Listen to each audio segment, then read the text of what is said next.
Goeiedag, ek groet jou in die kosbare naam van Jesus Christus.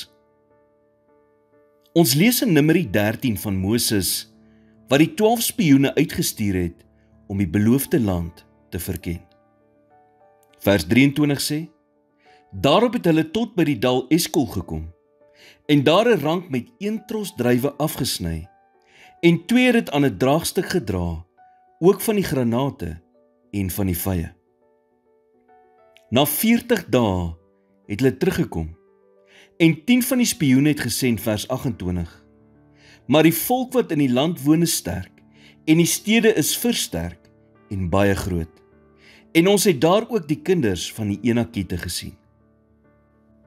Maar Caleb en Joshua het gesê in vers 30, laat ons gerus optrek en dit in besit neem, want ons kan dit sekerlik oorweldig. God wil ook groot dinge in jou lewe doen. Groter as wat jy ooit kan dink of droom. Maar hoe ons na dinge kyk, speel 'n groot rol in die uitkoms. Of jy is iemand wat die druiwe raak sien, of jy is iemand wat die reuse raak sien. Al het die 12 spioene almal dieselfde dinge gesien, het hulle met verskillende perspektiewe teruggekom.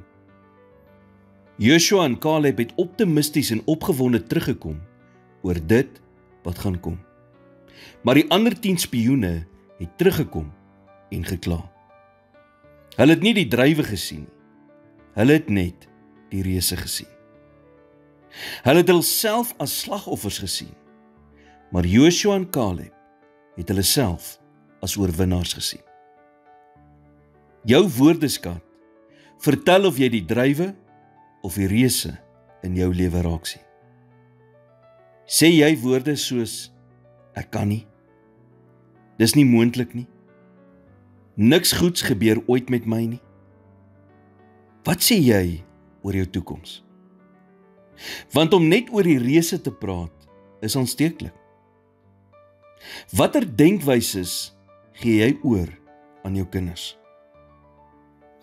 Probleme in hierdie lewe is onvermydelik, en jy sal struikelblokke moet hanteer om sukses te kan sien.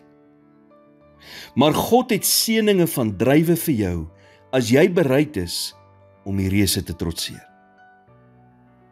Moenie toelaat dat die verkeerde perspektief en ingesteldheid jou van God se beloofde land vir jou weerhou nie.